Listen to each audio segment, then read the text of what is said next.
Welcome, everyone, to another episode of the All Systems Go podcast, where we invite founders and digital marketers alike to discuss software and strategies to help scale your business. And today, those of you watching on YouTube, you see I'm saying this smiling while I say it, but we have a guest that's special, and he's special because I say so. How about that, everybody? He's special because I say so. But Marquis Murray is the CEO and founder of Ditto, where he creates clarity within the work done inside of organizations. And he and his team accomplish this by implementing SOPs. These are standard operating procedures. Watch this: systems and processes. Okay. Last one, and automation to make work easier. So you see how I'm a little probably too excited right now. Promise I'll calm down, but I can't wait to jump into this. He's a serial entrepreneur. Marquis is no stranger to growing and leading successful teams. He has at least 15 years of experience in the industry. He and his team at Ditto are on a mission to eliminate burnout for good so teams can focus on the work without the issue of not knowing where or how the work is happening. We're going to discuss automation at scale, automating your marketing and sales processes at scale. And then we're going to be honest on how this is a ever growing, ongoing process. I should say, event of process improvement. I've said enough already. Marquis, welcome to the podcast, man. Great to have you on. Chris, what an intro. Thank you so much. It's great to be here. I'm blushing. I already told you this. I'm a long time listener, long time fan. So it's nice to be here on the other side. And thank you for that introduction. Yeah, I want to give our listeners a little insight into some of our green room talk. And listeners, first off, thank you for listening. But I had to shout out Marquis and tell him, when I find somebody that is holding their own in the space where there's so much irresponsibility going on, Marquis, right? So many people Yeah. with empty promises. Hey, we can do this, we can do that.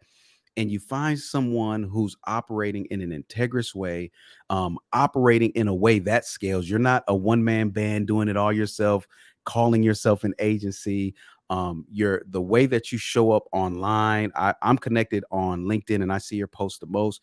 You add so much value to connect with somebody like that. It's always refreshing. And we were talking about how refreshing that is. And my intention, everybody, for this podcast is to really take a seat back and give Marquis the floor and the mic. Listen, I have my pen, so I'll be taking notes as he's talking. But again, thank you. Just listeners wanted to give you some insight. I am a student always as well. And Marquis is going to bless us today with all of the get ready, is all I'm going to say. Get ready. And I want to give you the floor, Marquis, and really talk about these sales and marketing processes, right? And we can Mhm. start with how do you differentiate between what's a marketing process and what's a sales process? Because that Yeah. tends to come up a lot. People are just like, oh, funnel, customer journey. And it's like, when you double click down into those words, it's Yeah. stuff starts to compartmentalize. So let's start there. How do you, in your approach and in your words, kind of draw that differentiation between a marketing process and a sales process? Yeah, the great question to kick us off. When it comes to marketing and sales, obviously, like they do run hand in hand, right? I don't believe like you can have one without the other. I think in your sales process, it's so important to have an element of marketing, Yeah. right? And within your marketing, you're having an element of sales. So they definitely work hand in hand. I'll Mhm. start on the marketing side because that's often the first place that people are seeing you. You're on social media. I know for me, I have my own podcast. Like you said, you're seeing posts on LinkedIn. I have a YouTube channel, right, where we're getting a lot of inbound leads that are coming from that. So if you're very visible and you are active in that marketing process, then that's where a lot of people are going to be seeing you. So that's really the first chance that they have to learn about your company, learn about your process, learn about your services, and just get a real feel and do a gut check to see is this a good fit for me? Can this company help me? Is there enough, helpful information there? Have you done enough in your marketing to even build a trust with the person on Mm, the other side, or is it mm, pushy and salesy? yeah. So before I even talk about funnels, like just the approach to marketing, what does it look like? What do you want to be known for? Like branding goes hand in hand with that, and being visible as well. But I think when it comes to marketing, you have to think, what channels are we going after? Where are we going to be spending our time? And what is the impact or the results that we expect to get from investing time on that channel? Yeah. I think one of the big mistakes that a lot of companies, a lot of founders will get into is they feel like they have to be present everywhere. And we have so many options. There is the LinkedIn, there's the groups within that, there's the company channels, there's the Quoras of the world, there's, Reddit, and there's Facebook, and there's Instagram, and there's Twitter, and there's so much, and there's TikTok. And now the word Yeah. on the street is that if you're not on TikTok, you're missing out on a huge opportunity, Yep. Yep. which I don't totally buy into, right? I think where you plant your feet and where you invest your time is, I think, where you're going to grow. And so I Yeah. think that's the first thing you have to understand. What channels are we using? What is the expectation or the hope that we get, or we're expecting to get out of using these channels? And then we go from there. So I know with my podcast, that's strictly about visibility Mm, and awareness, right? So you put yourself out there, you create these video snippets. Chris, I know you do the exact same thing, right? You mhm. put them on social media. We create promo packs for our guests, right? Where they get their own 4 to 6 video snippets, they get images, and then we're asking them to also share those on social media. They're getting it from the perspective of this guest marquee who's now being introduced to their audience as a process person, and then they're aligning themselves with Ditto and vice versa. So that's one channel. We expect that we're going to get inbound leads through that. We're getting new listeners through that. And Mhm. ultimately, they are being redirected to Ditto at one point or another. On YouTube, if I look at the numbers right now, I don't have that percentage, but we get a high volume of new leads from our YouTube channel. We talk about Asana, the work management tool. We talk about, advanced features, how to use it in your business. We talk about process Yes. improvement on that channel, right? And people, they leave their comments, and then they're booking calls. They're going right to the website. They're booking calls. We're bringing them through that formula. So that was a really quick transition from marketing to sales. But in our Mhm. case, it's really fluid, and it has to be, right? There's trust there, there's authority there. Yeah. Never once on any of my channels have I said, buy from me, on sale now, discount, book a call, reach out to us. That does not happen. Mm, Because if you've spent enough time building authority and trust with your audience, they will find you, they will seek you out. And so, fortunately, I'm in a position where that is our reality, right? nice. I've spent that time, built it there. And so shifting into, the sales process, what becomes important next is to qualify these leads. What does that look like? Because Mhm. you can have an influx of these people that are just coming in and booking calls, and there are some really bad fits and there's some really good fits, Yeah. right? And Yeah. so having them come in, they've seen all your information, they've seen the testimonials, they're now, they booked a call with you, they're in that nurture funnel, thanks for booking a call, can't wait to see you, this is what you can expect. I jump on camera because I'm the lead salesperson for Ditto right now. We just hired another salesperson, but they jump on, and it's really nice sometimes. And I know we talked about this in the green room, Chris. You know, sometimes people will come on and they'll say to you, "Oh, so nice to meet you," whatever, whatever, and like that happens from time to time. I must say, and even still, I just think to myself, that's great. Thanks for watching. It's still weird for me for them to come on and say like, "Oh, I'm a huge fan. I've been watching you for so long." And I think I just created a YouTube like a year and a half ago because I didn't know what else to do. you know, that's not Yeah. completely true. I created the YouTube because I was looking for videos on Asana and how to advance my knowledge in it, and there weren't any. Or Yeah. they weren't Yeah. popular. So that's why I created that channel. But they're coming into this now. They've seen my face. They understand, I'm an expert in this space, whether it's Asana or systems improvement. And there's trust there. We ask questions like you just did with me. I hope I'm not talking too long here, Chris, but I No, give this them is the perfect. floor. Yeah. I give them the floor. I want to know what's going on, what's the background, right? I let them talk, and then I take my 10 minutes at the end, show them our process. I show them our different options, and they're pointing at the screen. They're like, yeah, I want that. That looks good. I want that. Because they already know that I can deliver. Right. And Yeah. so thankfully, Yeah. I'm now in a position where I've built the systems. I can trust the systems, and they're ever evolving. We like you said, we never arrive, right? Like Mhm. it's Mhm. always going to get better and improve. But that's where we're at right now, and that's a little bit probably the shortest version I can give you of how we incorporate, marketing and sales and what the different processes look like. Yeah, I love it. I love the fact that you said there's an element of both in both, right? Yeah. And I think that that's where a lot of people they miss it because you're not just marketing. You're not just selling. The big Hmm. part of marketing is relationship building so that you can prepare for the next step. So they need to see what are you building a relationship for? Where can this Hmm. relationship go? Right? Yeah. Like you're foreshadowing what's going to take place in the sales process. On the sales process, I can't sell to who I don't know. So I have to keep getting to know you, which is a huge part of marketing as we go through the Hmm. sales process. So when you talk about there's elements of both in both, man, I absolutely love that. And you did mention Asana, and I know I gave an intro of Ditto, but I think now's a Hmm. good time to clarify. If I don't, I never want to assume intelligence. Asana is a project Yeah. management tool, everyone. And on this podcast, you've probably heard me mention ClickUp more so because that's what I use. Listen, it's whatever you can, whatever gets the job done at this point. And Exactly. I think it's safe to say though, Marquis, I think it's safe to say that Asana, ClickUp, I may be missing one, are probably the biggest figures in the space of small business project management right now. You know, Absolutely. so you're listening, listen to me, everyone. You're listening to an Asana bona fide expert. Don't believe me? Go watch his YouTube videos. Okay, go watch the YouTube videos. And how about this? Just follow him on LinkedIn. You'll see what Mm. I see and it'll prove out true. So we've got Mm.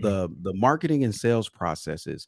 When people, when a new company comes to you, Marquis, this is you're gonna chuckle probably, but when they come to you, what do you see as some of the most common trends and what I would call threats to to their thought of what automation looks like, right? Yeah. Yeah. I know exactly what you're thinking. Mhm. Um, yeah. I mean, as far as like processes and like what I see, definitely the biggest areas where they need help are their internal systems, right? It's communication, and then Yep. it's like onboarding their team, training their team, and just working on how they work internally. Oftentimes, they're experts. They're fantastic at what it looks like on the client deliverable side, Yeah. right? Yeah. And so they can deliver really well, but internally things are a mess. And they often will turn to automation to try and fix their internal problems. And, I actually wrote a blog about this not that long ago, and I'm writing a course about it as well, like the importance of automation and when to use it. It's Mhm. like you said, whether it's the project management tool, whether it's ClickUp or Asana or Monday, right? It doesn't matter what you're using. You just all agree you're going to be using one tool, and this is how you're going to be using said tool. The biggest issues that I see with, business owners is they think, and these companies, they do a fantastic job of marketing, right? They think that just throwing Zapier at it or Make at it, or like we use HubSpot internally. I used ActiveCampaign years ago, right? Yep. For marketing automation. They think that just throwing a tool at it will fix their issues and make it easier, right? And I put out this meme on my Instagram where it's like, why spend 3 minutes doing a manual task when you can spend 6 hours failing at automating it, right? Because the reason the Oh, that's reason painful. why, Oh, right? that is painful. You went for the gut on Everyone that one. No, the jugular. everyone listening, Jeez. yeah. Everyone listening has been there, right? They spent hours, trying to automate something and trying to think through all the different triggers and actions and variables. And the problem is that we don't spend enough time thinking about it. Automation Yeah. is so powerful, if you've taken the time to set it up properly. And so I always recommend, when it comes to process improvement, you start simple. You write it down. What is the process? Write it down on paper, write it on Google Docs. It doesn't matter where you write it down. Just write it down somewhere. You need to think through, how do we do this now? What is our current state, our as is? Who's involved in this process? What tools are we currently using in this process to complete it? Are there any approvals needed? And if so, how many approvals? Who is approving these things? What is the timeline to complete this process as well? There are so many variables that we don't consider, and we just go and we plug in something in Zapier and we think, why isn't it working? Or what happened to that task? Where did it go? That person didn't get notified. And we're assuming that it works just because we turned it on, when you haven't thought through all the steps. And when I say things fall through the cracks, those cracks are usually your internal team becoming frustrated, right? They're in the dark. They don't know what's happening. Their morale goes down. You're losing team members because you haven't taken the time to think through your process and think to actually improve it. Your clients feel that on the other end. We've all been stuck in a really bad automation loop where, like, you've been a customer for, a few months, and you get an email that says, thanks for being a customer, or whatever it is, or thanks for joining our team, or, hey, sorry to see you go, and you're like, what is happening right now? And so they haven't thought through all the potential pitfalls and all the variables that are involved along the way. Right. And so it's so important to not skip this crucial step of writing it down, documenting it, visualizing what the future could look like, right? Visualizing what the future could look like, sandboxing potential outcomes, and then, working slowly to build in automation to that so you can make work easier. So yeah, it might sound like a lot of work, but if you do it right, you do it once, and then you move on from there and just continue iterating. That's it, man. And Marquis, I'm so glad you talk about it. Listen, full disclosure, I did not in any way feed Marquis anything that he just said. That was all on his own knowledge and his strength. But the beauty of it is you see the parallels. It doesn't matter where you apply automation. I don't care if it's the marketing, the sales, onboarding, the back end team, execution. It's the same process, everyone. You have to get clear. You have to get clear on what the heck is it that we're doing. You have to get that documentation, because that then becomes the specification for your automation. All right. I wanna say something. I'm not outing her. My wife. We were walking and talking, and she was talking about automation, man. So you already know that's my language. It doesn't matter what time of the day, honey, you want to talk to me about automation, I'm wide open, right? And she made this statement. She says, I know what I want to do.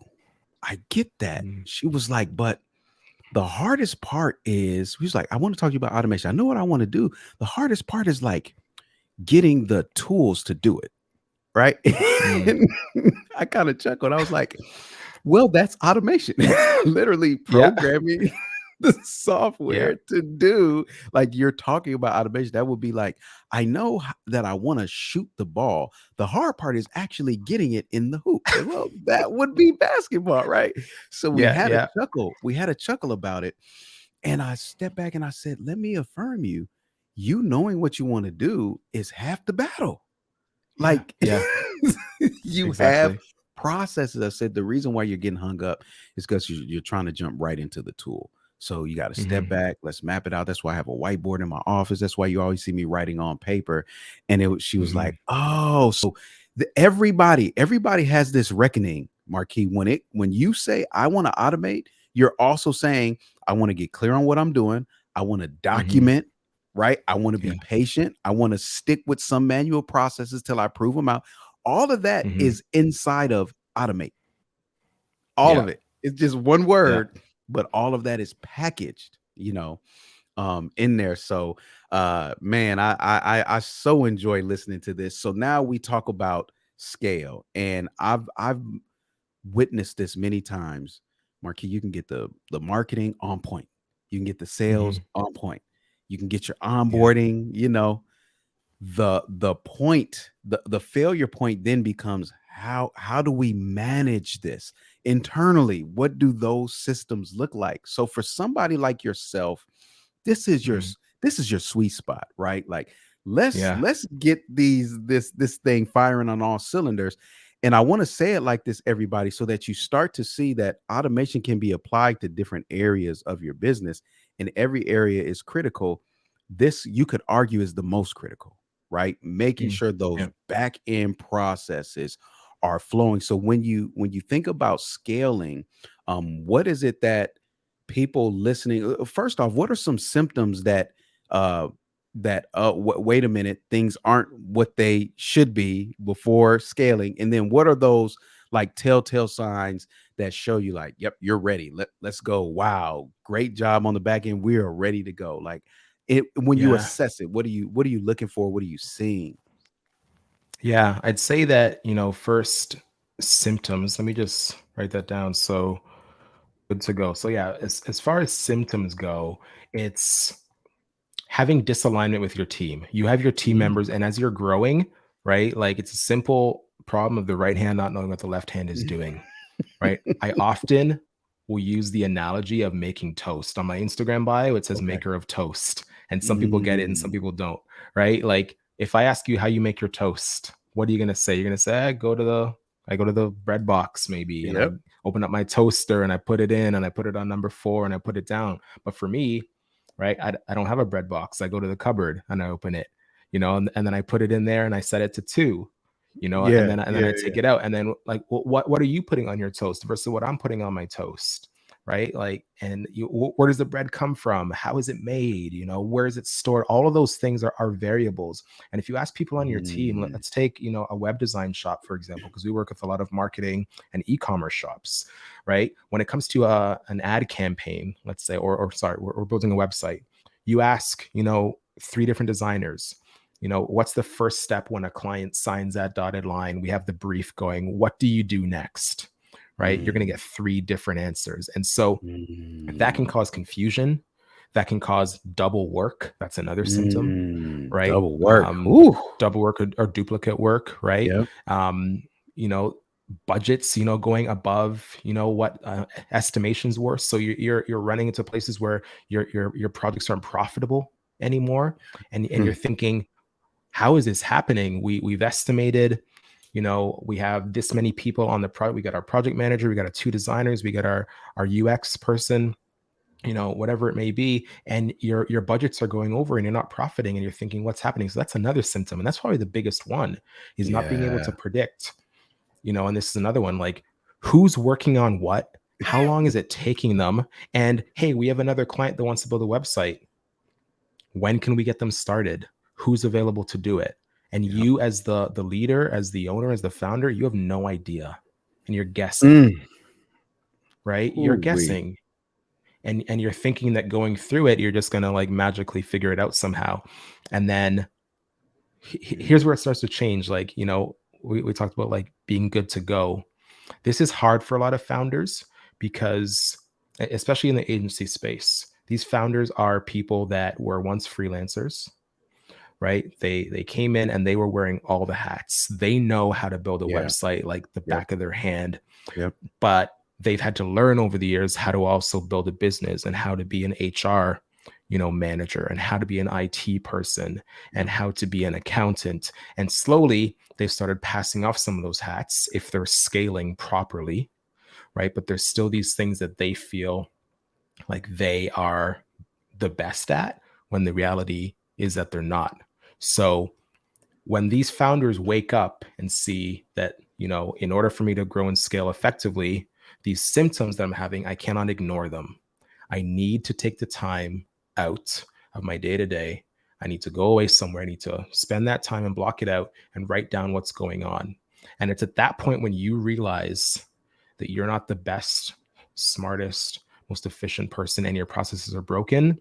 That's when you Mm. know you're good to go. And you take a look and Mm. you sit back and you see what's going on.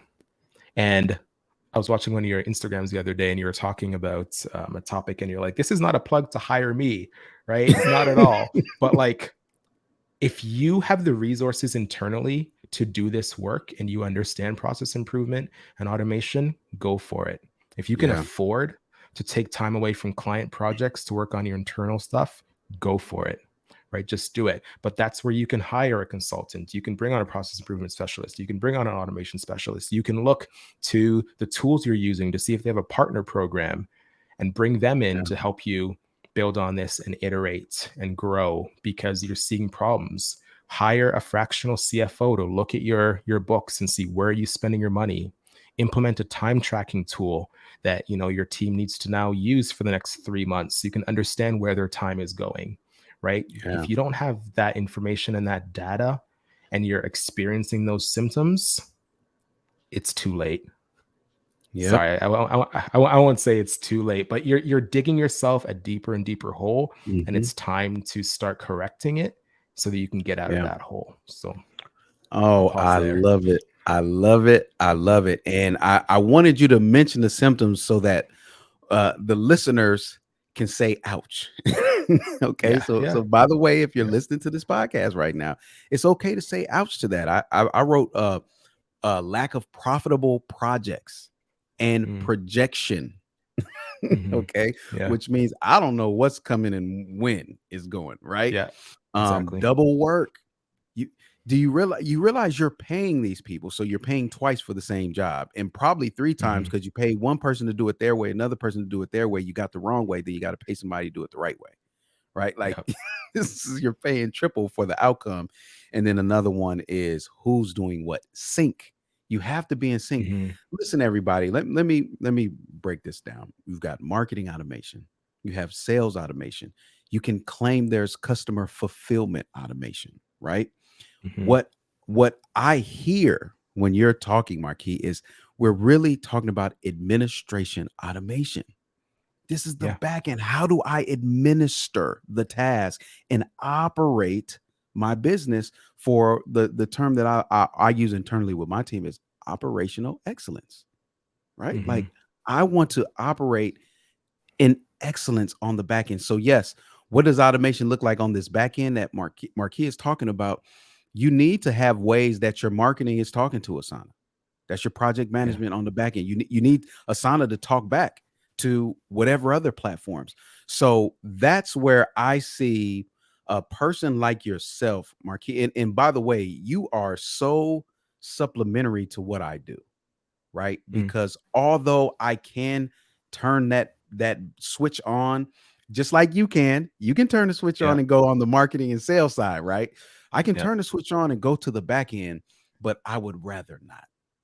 I Mhm. would rather hand that off. Hey, look, we got our front end systems. Here you go. Ditto recommendation. You get what I'm saying? Yeah. So it's hugely important for people to start to understand the compartments of automation so that you know who to go to for what. For you now, I'm interested. I get to be so. Hey, it's my podcast. I could be selfish, everybody.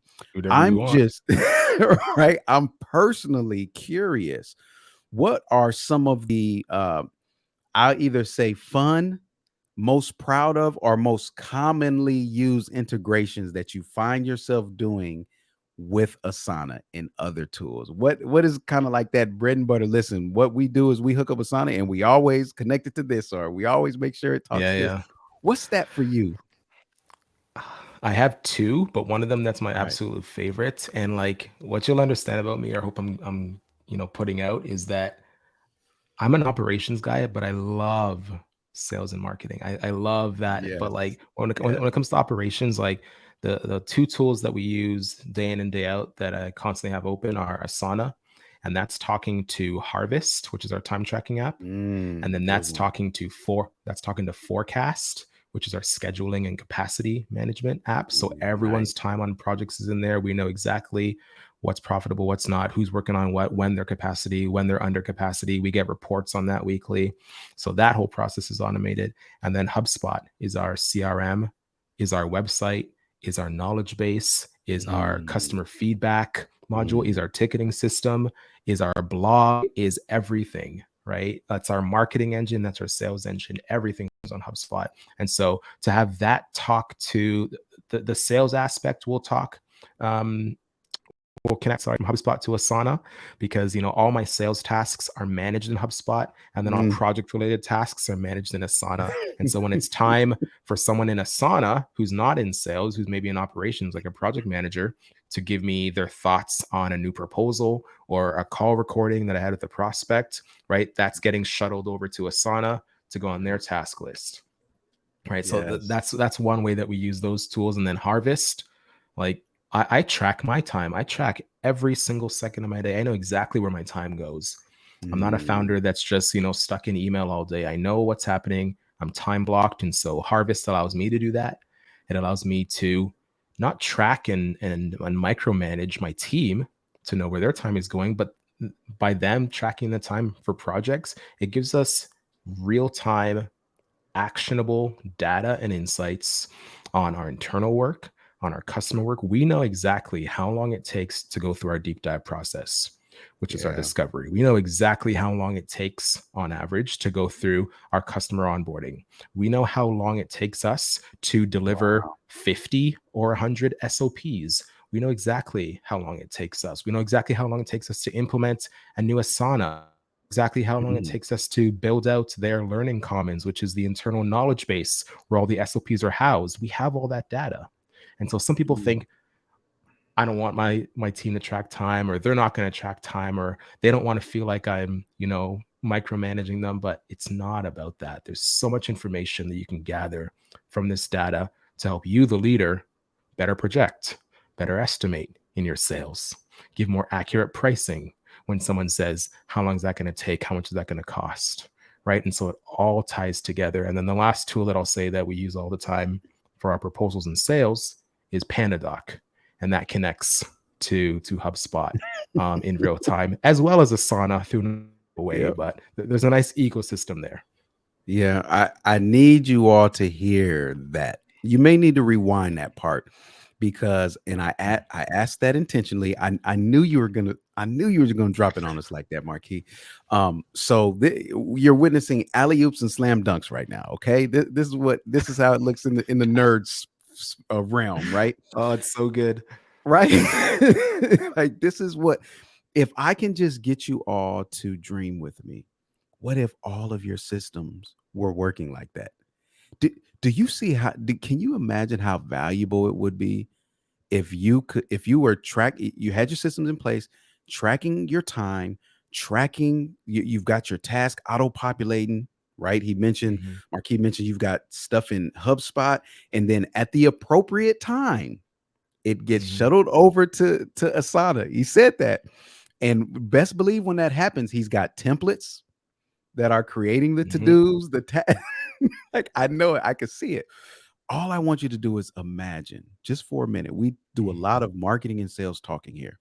What Marquis is talking about is operations. Could you imagine if you could know to the minute how long it takes per client and then start to project that when you're creating your proposal based on what you're putting in that proposal? Like we talk about projection of sales and predictions of sales and sales all the time, but have you thought about that being able to accurately assess what is Yeah. going to be required to fulfill on this client? Because that's usually reactive, Marquis, right? Like you don't Yeah. know you're at overload until you're overloaded. And it's Yeah. like, what if we could use automation in our operations to tell us that proactively? Warning, you can take this on, but look at the capacity load. Look at how Yeah. much time it takes for something like this. And my thing just in general is educated yes always. If it's not an educated yes, by no, it's no. It's like a very Mm-hmm. simple flow chart. Is it an educated yes? Yes, yes, no, stop. Right? Like Right. just that Yeah. simple. You would at least be able to give that educated yes and say, okay, I know this is going to take me over capacity. And I know it's more hours than I allotted for, but because of that, I know I need to hire somebody else or XYZ. It just prevents you from being reactive in your business. You know, Yeah. last thing, man, last alley oop here. Uh, we know, you and I, when I say we know that you are never done, right? It's a Yeah. fallacy. It's a false finish line to think Hmm. that you will be done. How do you set the expectation? Because I know you have the understanding. How do you set the expectation to your clients, to the marketplace, for them to understand this is a iterable process and we're Yeah. always improving? What does that look like? How do you ensure that they know we're done for now? Things Yeah. will change, and that's a good thing. You want them to Yeah. change. You want to adjust and optimize and all of that. That's a really good question because, yeah, it's absolutely true. Let me see if I can slam dunk this one. We'll often talk about it, right? Like Yep. we preach process improvement as we are going through the process. We have our deep dive, which, depending on the subject matter and everything we're diving into, it can take anywhere from 4 to 6 weeks, right? Maybe even longer, up to 8 weeks. And what we often see, and it's a nice realization when it does happen. It's a nice moment when it does happen, because the customers realize, oh, we can never be finished this, right? Because we get to a certain point in the discovery, we're asking all these questions, and for the first time, they say to themselves, wow. Or we've had customers say, I should say, like, this is like therapy, right? Because I'm talking Mhm. about all these things, and I can see my business from a different place that I've never considered before, right? And so they see it, and then we get to the end of the 6 or 8 weeks, whatever it is, we have our report, and we're like, all right, this is what we've seen. And these are our recommendations. This is where we are headed, right? And we give them the timeline to implement that. But it's like they start to understand that this is going to give us, improvements for a certain time. And we're going to have to keep going with this, right? Because by the time we get to implementation, they're already coming back to us saying, hey, what if we do this? What if we try this? Hey, we change this internally. And so we do our best to put like a freeze. We want to put like blinders on the client, be like, no, we're Yeah. focused. We got to get to our finish line. Like, Yeah. they've already started to think about the future, right? And so Ditto is focused on education more than anything. We want to educate them Yeah. on how to improve their processes. We want to educate them on how to document and update their standard operating procedures, because we can be there, we will be there to help you do it. But if we can get you in that mindset where we're actually helping to transform the minds of the people that are actually doing the work, it becomes almost second nature. Whereas, like, they get excited and want to improve, right? And so sometimes we have to say it and spell it out. And we have packages for that where we provide ongoing support. But like, when we're really working with them, we're training them on how to do it, and they're seeing the opportunities on the other side for what improvement looks like, right? That's what it's really about. So Hmm. it's like, yeah, you could keep using us, but we want to create a culture and educate your team so that you can see the opportunities and get excited about improvement. And now you have the foundation and understand what steps to take to get there. So I don't know if that's the exact answer you're looking for, but that's what it Oh, looks like in our space. that's And, beautiful. and it works really, really well. Yeah, it's beautiful because they see it. Yeah. Again, you know it. You know it. You Yeah. know this is going to be a process, and look, we're here. We're here for you. Exactly. I just Yeah. need you to see it. That's Need it. you to see That's and it. understand and be excited about it. Oh man, I've got a couple more alley oops. To be honest, I thought I was done, but I got a couple more. But I know we've got to bring this to an end. This has been outstanding, Marquis. I am so glad. Mhm. I'm so glad that we got to sit down and have this talk. We need to talk. This needs to be talked about more in the space of digital marketing. Okay, Yeah. because once the marketing is working and the sales are flowing in, guess what? Your ops better be in place Yeah. and in place. I mean, well documented and well automated, or else your profit margins, just there's a plethora of things. So thank you so much for dropping those gems for us and just being transparent and open and willing to share, man. Yeah. I never take that Of lightly. course. If it goes without saying, but just in case people were like, wait a minute, that's, oh, I can actually go there. You've mentioned it many times. If somebody wants to reach out to you, get connected, explore more of what you're saying, you can do, and apply it to their business. What's the best place that they can go? They can go to thinkditto.com. That's our website. There are resources there. You can check out our knowledge base. You can read our blog.